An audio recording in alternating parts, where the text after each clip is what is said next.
On August 6, 1945, at 8:15 a.m., an American B-29 bomber named Enola Gay dropped the first atomic bomb in history over Hiroshima, instantly killing an estimated 80,000 people. But most of you already know that. What you probably don't know is how just 3 days later, another plane dropped the world's second atomic weapon on the Japanese city of Nagasaki. But why was Nagasaki bombed and not Kokura? There's some confusion surrounding this. Most people think the plane originally intended to drop the bomb over Kokura, but due to weather, it was canceled, and Nagasaki was chosen as the backup plan. But in reality, Nagasaki wasn't even on the list. Kokura was slated to be hit by the third and final plutonium-239 bomb that America had ready to go. But when the second plane carrying that weapon developed mechanical problems, Kokura was dropped from the plan entirely. There were no backup plans. Nagasaki simply ended up getting bombed because it happened to be close enough. So what exactly went down in Nagasaki? Let's find out. All aboard the time machine. It's time to take a trip back to 1945. Exactly 11:02 a.m. on August 9, 1945, the second atomic bomb ever detonated exploded over the city of Nagasaki, instantly vaporizing about half of the city and killing tens of thousands. Like its sister weapon dropped on Hiroshima 3 days prior, the bomb dropped on Nagasaki consisted of a device that split atoms, releasing an insane amount of energy. This bomb, however, didn't use uranium-235 like the one dropped on Hiroshima. Instead, it used plutonium-239. This type of bomb was dubbed a Fat Man, due to the nickname of the scientist who led the effort to build it, J. Robert Oppenheimer. Oppenheimer had been working on developing a plutonium bomb since 1942, but the project really took off in late 1944 when America learned that Germany wasn't going to develop a nuclear weapon in time to use against them.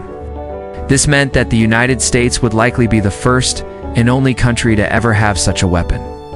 With the war against Japan still raging, it was decided that a demonstration of the power of the atom would be enough to finally make them surrender. If they didn't, then America would drop 2 bombs, one on Hiroshima and one on Nagasaki. The plutonium-239 bomb that ended up being dropped on Nagasaki was slightly smaller than the device dropped on Hiroshima and contained just under 2.5 kilograms of pure plutonium. When the plane carrying it reached its target, the order was given to release the device. A parachute was deployed to lower the bomb further away from the plane, and then it was released completely. It fell towards its target for about 60 seconds, before igniting in midair and exploding with the force of approximately 6.2 kilotons of TNT, about 1/3 the size of the Hiroshima bomb.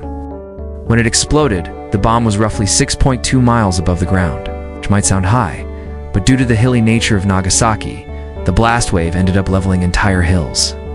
The explosion completely obliterated everything within 1.2 miles of the epicenter and ignited fires all across the city.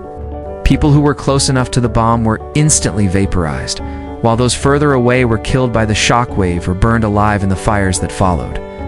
Estimates vary, but it's believed that somewhere between 39 and 80,000 people lost their lives that day. Just like in Hiroshima, almost everyone who died in the bombing was a civilian. In fact, Nagasaki had been primarily a civilian city throughout the war.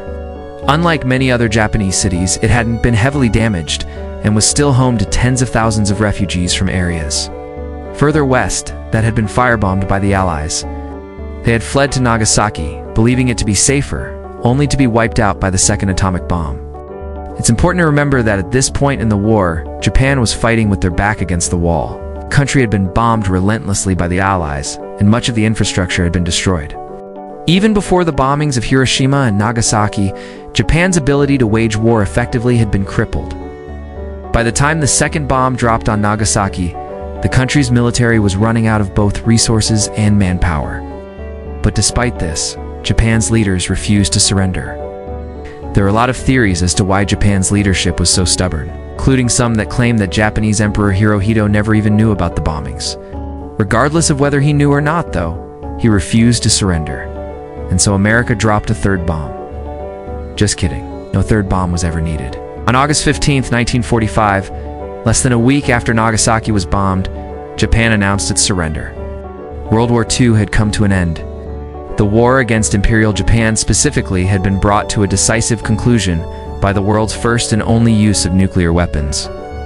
It's also worth noting that right around the time the second bomb was dropped, Japan's top leaders were meeting together in a resort town to discuss their options.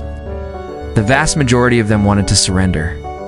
However, a small group advocated for one last major attack against the Allies and then surrender. This group included the influential General Anami, who some believe had prior knowledge of the existence of the two bombs.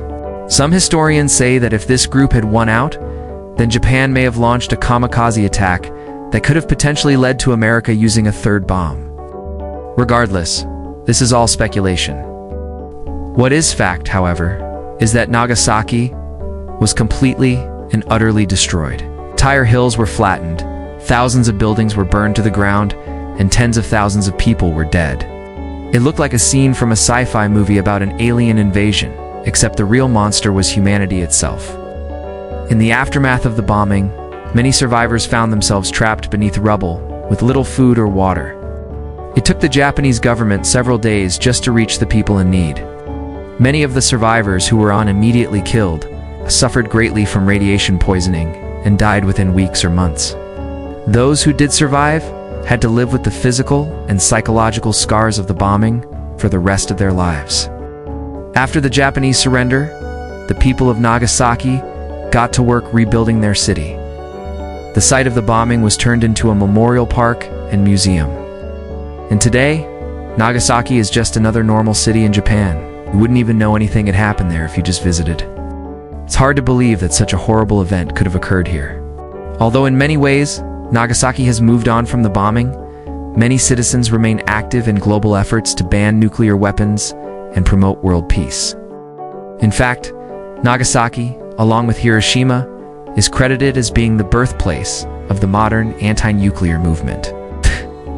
3 days before the second bomb was dropped, the first atomic bomb in history was dropped on Hiroshima, killing tens of thousands and forever changing warfare.